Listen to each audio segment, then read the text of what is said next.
सुभाष स्वदेश भावना ने खुदरा व्यवसायियों की रक्षा के लिए निकाली रैली। शनिवार को अंडाल में सुभाष स्वदेश भावना की ओर से गोपाल आचार्य के नेतृत्व में खुदरा व्यवसायियों की रक्षा के लिए रैली निकाली गई। यह रैली अंडाल हिंदी स्कूल से शुरू होकर साउथ बाजार में समाप्त हुई। इस मौके पर सुभाष स्वदेश भावना के अध्यक्ष गोपाल आचार्य ने बताया कि बहुराष्ट्रीय और विदेशी कंपनियों के कारण छोटे दुकान और व्यवसाय बंद हो रहे हैं। आज के वक्त में लोग स्थानीय और छोटे दुकानदारों से रोजमर्रा की चीजें खरीदने की बजाय बड़े बड़े मॉल और ऑनलाइन से खरीदारी कर रहे हैं, जिसका सीधा प्रभाव छोटे व्यापारियों पर पड़ रहा है। गोपाल आचार्य ने स्थानीय दुकानदारों को बचाने की मांग की और लोगों से अपील की कि लोग अपने रोजमर्रा की जरूरत की चीजें स्थानीय और छोटे दुकानदार से ही खरीदें। আমরা সুভাষ স্বদেশ ভাবনার পক্ষ থেকে আজকে যে আমরা এই র্যালি করছি, এটা হচ্ছে জনস্বার্থে প্রচারিত একটা র্যালি। যে আজকের দিনে ক্ষুদ্র ব্যবসায়ী, ছোট দোকানদার, তাদের একটা বড় সংকট দেখা দিয়েছে। কর্পোরেট সংস্থা বা বিদেশি সংস্থা থাবা বসিয়েছে আমাদের দেশের বিভিন্ন প্রান্তে। তারা তাদের প্রচুর অর্থ এবং সেই অর্থ দিয়ে তারা যে পাইকারি হারে মাল বাজারে কিনছে, তাদের সঙ্গে প্রতিযোগিতায় পেরে উঠছে না এই ছোট দোকানদাররা। তারা একটার সঙ্গে একটা ফ্রি দেওয়ার যে ঘোষণা করছে, এই কারণে করছে যাতে ছোট দোকানদারদের ঝাঁপ বন্ধ হয়ে যায় এবং আগামী দিনে সব মানুষগুলো তাদের ওই কর্পোরেট সংস্থামুখী হয়।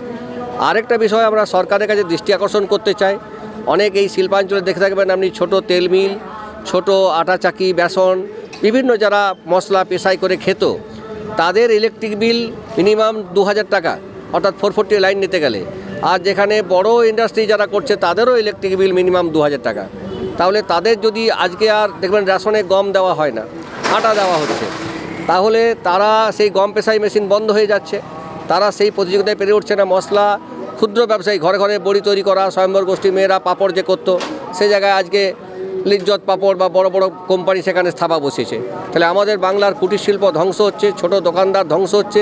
যেখানে চাকরি অনিশ্চিত, সেখানে ব্যবসা করেই মানুষকে জীবিকা অর্জন করতে হবে।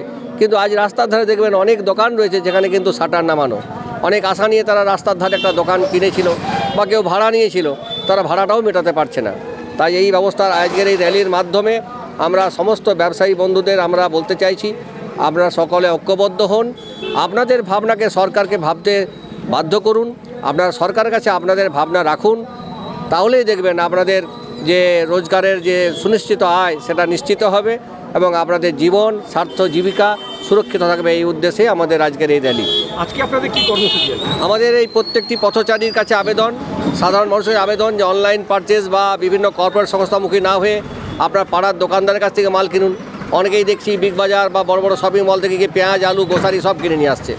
তারা যদি পাশের দোকান থেকে কিনে, মধ্যবিত্ত মানুষ হাত চাইতে পারে না, কারো কাছে ধার সাহায্য চাইতে পারে না, কিন্তু তার দোকান থেকে কিনে যদি তার দোকানটাকে বাঁচাতে পারি, তার পরিবারকে বাঁচাতে পারি, তার ছেলেমেয়েরা লেখাপড়া শিখছে।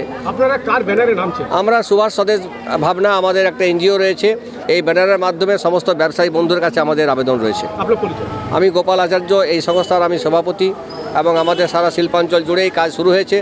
আগামী দিনে সারা রাজ্য জুড়ে সমস্ত ক্ষুদ্র ব্যবসায়ীদের নিয়ে আমাদের এই একটা বড় চিন্তা ভাবনা, প্রসার, মানুষের কাছে আবেদন, মানব চেতনা, এই নিয়ে আমাদের কাজ।